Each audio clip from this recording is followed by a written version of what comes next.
परिचय। हेलो बच्चों, आइए एक ऐसे विषय पर बातचीत करते हैं जो हमारे दैनिक जीवन से जुड़ा है। आपकी माँ आपके लिए पोहा बनाती हैं और उसमें हरी मिर्च डालती हैं, लेकिन आपको हरी मिर्च बिल्कुल पसंद नहीं, तो आप क्या करेंगे? जाहिर है, आप पोहा को अपने मुंह में रखने से पहले मिर्च का हरा टुकड़ा उसमें से निकालकर अलग रख देंगे। जब आपकी माँ परिवार के लिए खाना पकाती हैं, तो वे भी ऐसा ही करती हैं। आपने देखा होगा कि वो पकाने से पहले चावल, गेहूं और दालों में से कंकड़, पत्थर और दूसरी अनचाही चीजें अलग करती रहती हैं।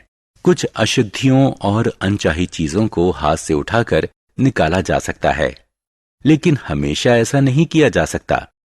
बहुत से मिश्रणों में चीजों को आसानी से अलग नहीं किया जा सकता। ऐसे मामलों में इन्हें अलग करने की कुछ दूसरी तकनीकों का इस्तेमाल किया जाता है। हम इस पाठ में चीजों को अलग अलग करने की अलग अलग विधियों पर चर्चा करेंगे। उद्देश्य: इस पाठ के अंत में आप निम्न करने में सक्षम हो जाएंगे। एक मिश्रण में से विभिन्न चीजों को अलग करने से जुड़े कारणों पर विचार विमर्श करना, किसी मिश्रण की अलग अलग चीजों को अलग करने की विभिन्न विधियों की सूची बनाना, उदाहरणों की मदद से चीजों को हाथ से चुनने, मथने, गहाने, फटकने और छानने की तरकीबों को बताना, किसी मिश्रण की चीजों को अलग अलग करने की जरूरत। हम अपने दैनिक जीवन में जिन चीजों का प्रयोग करते हैं, उनमें से अधिकतर मिश्रण की शक्ल में होती हैं, लेकिन मिश्रण में मौजूद हर चीज उपयोगी नहीं होती। उदाहरण के लिए, खाने की कुछ चीजों में ऐसी चीजें भी हो सकती हैं जो आपको पसंद नहीं आती हैं। हम इन्हें इसलिए हटा देते हैं ताकि खाने की चीजें हमें अच्छी लगें।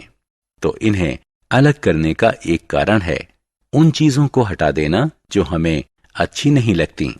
इसी तरह हमें चावल, गेहूं और दालों वगैरह में कंकड़, पत्थर और सुरसुरी जैसी चीजें मिलती हैं।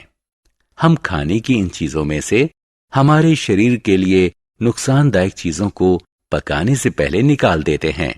तो दूसरा कारण हुआ नुकसान पहुंचाने वाली चीजों को निकाल देना। जब हम दूध या दही को मथते हैं, तो हमें दो बेहद उपयोगी चीजें प्राप्त होती हैं, मक्खन और मट्ठा। तो किसी मिश्रण में मौजूद चीजों को अलग अलग करने का तीसरा कारण है शुद्ध और उपयोगी चीजों को प्राप्त करना। चीजों को अलग करने के तरीके। आपको चीजों को अलग अलग करने के तरीकों के बारे में जरूर कुछ न कुछ पता होगा। आपने अपने दैनिक जीवन में इनमें से कुछ तरीकों को प्रयोग किया होगा। आपने अपने दैनिक जीवन में इनमें से कुछ तरीकों का प्रयोग किया होगा। आइए किसी मिश्रण में मौजूद चीजों को अलग अलग करने के लिए जिन तरीकों का इस्तेमाल होता है, उनमें से कुछ की सूची बनाएं। हाथ से चुनना, मथना, गहाना, फटकना, छानना। अलग अलग करने का क्या तरीका चुना जाए, ये उस चीज के भौतिक गुण धर्मों पर निर्भर करता है। आत्म मूल्यांकन। अलग अलग तस्वीरों का मिलान उन्हें अलग करने की सही प्रक्रिया के साथ करें। आपको अलग करने की प्रक्रिया का मिलान अलग करने से जुड़ी तस्वीरों के साथ करना होगा। अलग करने के तरीके। हाथ से चुनना। आपकी माँ गेहूं, चावल और दालों से कंकड़, पत्थर और अन्य अशुद्धियों को कैसे अलग करती हैं? वो एक एक करके उन्हें हाथ से चुन लेती हैं। हाथ से चुनने की विधि का इस्तेमाल उन अशुद्धियों को अलग करने के लिए किया जा सकता है जो आंख को आसानी से नजर आती हैं और मिट्टी, छिलके और कंकड़ पत्थर की शक्ल में थोड़ी मात्रा में होती हैं। अलग करने के तरीके। मथना। बच्चों, ये मक्खन है। क्या आप जानते हैं कि मक्खन कैसे बनता है? जब किसी मटके में दूध को तेजी से बिलोया जाता है, तो मक्खन निकलता है। जो तरल पदार्थ पीछे रह जाता है, वह स्वादिष्ट और पोषक मट्ठा होता है। जिसे बहुत से लोग गर्मियों में पीना बहुत पसंद करते हैं। तो आपने देखा कि जब अलग करने के इस तरीके को अपनाया जाता है तो दूध में से दो अलग-अलग उपयोगी चीजें निकलती हैं। अलग करने के तरीके। गहाना। आपने फसल कटाई के बाद खेतों में गेहूं या धान के बड़े-बड़े बंडल देखे होंगे। क्या आपने कभी सोचा है कि कोई किसान किस तरह इन बालियों से अनाज को अलग करता है?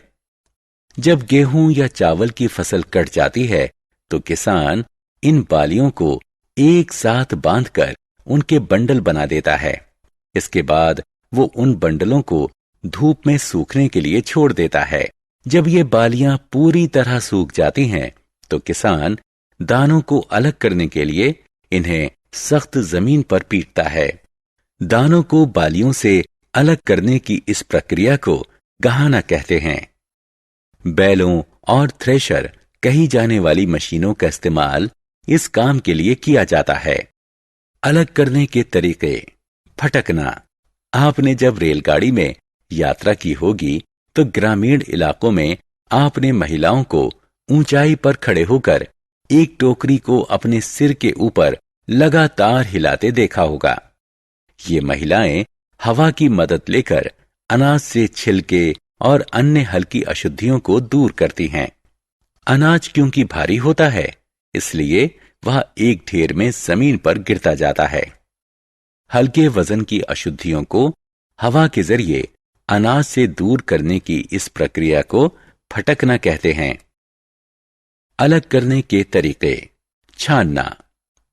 बच्चों, क्या आपने अपनी मां को आटे में से चोकर और अन्य अशुद्धियों को दूर करते देखा है? वो एक छन्नी की मदद से महीन आटे को मोटे चोकर से अलग करती हैं। किसी मिश्रण से अलग-अलग आकार की ठोस चीजों को अलग करने की तकनीक को छानना कहते हैं।